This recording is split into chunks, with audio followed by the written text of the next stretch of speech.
इस वीडियो में आप जानेंगे कि भाग्य और कर्म में अधिक शक्तिशाली कौन है और क्यों, और क्या वाकई भाग्य हमारे कर्मों से बनता है। इस विषय में गरुड़ पुराण, हिंदू धर्म ग्रंथों और आचार्य चाणक्य ने चाणक्य नीति में क्या बताया है। इसके साथ ही साथ मुस्लिम, ईसाई और अन्य धर्मों में इस विषय पर क्या लिखा है, वह भी आप इस वीडियो में आगे देखेंगे। हिंदू धर्म शास्त्रों में लिखा है कि मृत्यु के बाद केवल शरीर नष्ट होता है, लेकिन आत्मा कभी नहीं मरती। गरुड़ पुराण में बताया गया है कि कुल 84 लाख योनियों में सबसे श्रेष्ठ योनि मनुष्य की होती है। मनुष्य को उसके कर्मों के आधार पर मृत्यु के बाद अगली योनि प्राप्त होती है। इसका अर्थ हुआ कि मृत्यु के बाद आपका जन्म किस योनि में होगा, ये पहले से ही निर्धारित है। अर्थात आप अपने जीवन में जिस तरह का कर्म करेंगे, मृत्यु के पश्चात उसी के आधार पर ही आपका अगला जन्म होगा। गरुड़ पुराण के अनुसार ऐसा व्यक्ति जो धर्म, वेद, पुराण जैसे धार्मिक ग्रंथों का अपमान करता है, ईश्वर में विश्वास नहीं रखता और उनको अपशब्द कहता है, ऐसे नास्तिक व्यक्ति का अगला जन्म कुत्ते की योनि में होता है। जो लोग मित्र के रूप में शत्रु बने रहते हैं, पीठ पीछे धोखा देते हैं, उनका अगला जन्म इस धरती पर गिद्ध के रूप में होता है। अर्थात गरुड़ पुराण के अनुसार मनुष्य के द्वारा इस जीवन में जो कर्म किए जाते हैं, उस आधार पर उसका अगला जीवन और उस नए जीवन में मिलने वाले कष्ट व्यक्ति के जन्म से पहले ही निर्धारित हो जाते हैं। दोस्तों, आचार्य चाणक्य के अनुसार व्यक्ति अपने कर्मों से अपनी मृत्यु को भी प्रभावित कर सकता है। आचार्य चाणक्य ने चाणक्य नीति के इस श्लोक में बताया है कि किसी भी मनुष्य के भाग्य की 5 चीजें मां के गर्भ में ही तय हो जाती हैं। आयुः कर्म च वित्तम च विद्या निधनमेव च पंचैतानि ही सृज्यन्ते गर्भस्थस्यैव देहिनः। अर्थात इस धरती पर रहने वाले हर एक देहधारी प्राणियों की आयु, कर्म, धन संपत्ति, विद्या और मृत्यु का समय, ये 5 चीजें उसके भाग्य में उसी समय लिख दी जाती हैं जब वो अपनी मां के गर्भ में होता है।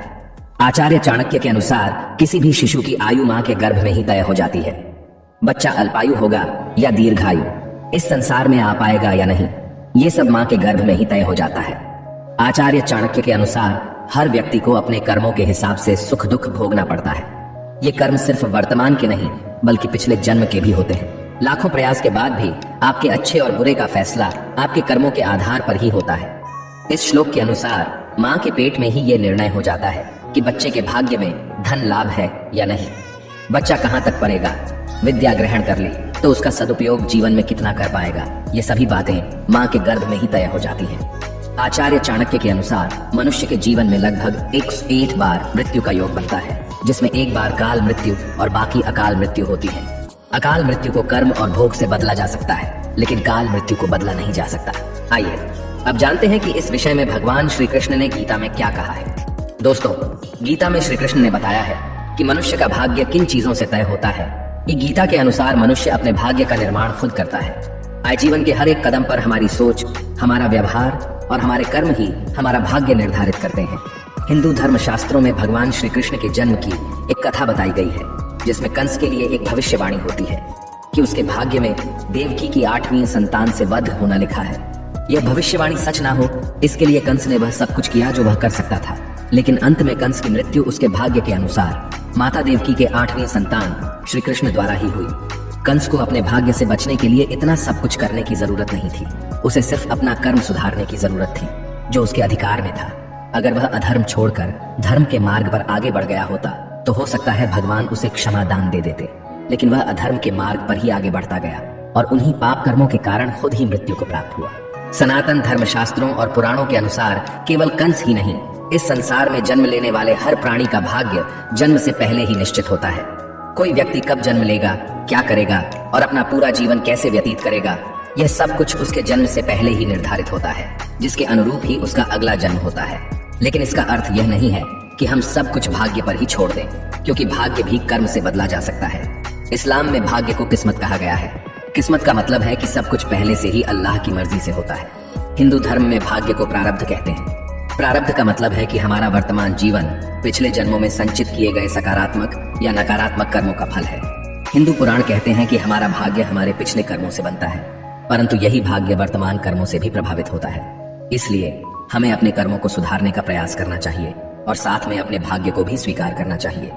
बाइबल के अनुसार हमारी दुनिया में कर्म भाग्य से बड़ी भूमिका निभाता है।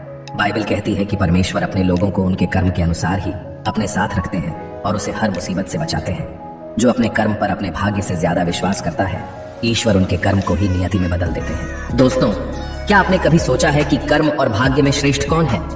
भाग्य और कर्म में से कौन ज्यादा महत्वपूर्ण होता है? यह एक बहुत ही विवादास्पद और व्यक्तिगत प्रश्न है। कुछ लोग कहते हैं कि भाग्य ही सब कुछ होता है, अन्य लोग कहते हैं कि कर्म ही सब कुछ होता है, जबकि बहुत से लोग मानते हैं कि भाग्य और कर्म दोनों ही महत्वपूर्ण होते हैं। पुराणों के अनुसार भाग्य और कर्म में कर्म को श्रेष्ठ माना गया है, क्योंकि भाग्य पर हमारा कोई नियंत्रण नहीं होता, परंतु कर्म पर होता है।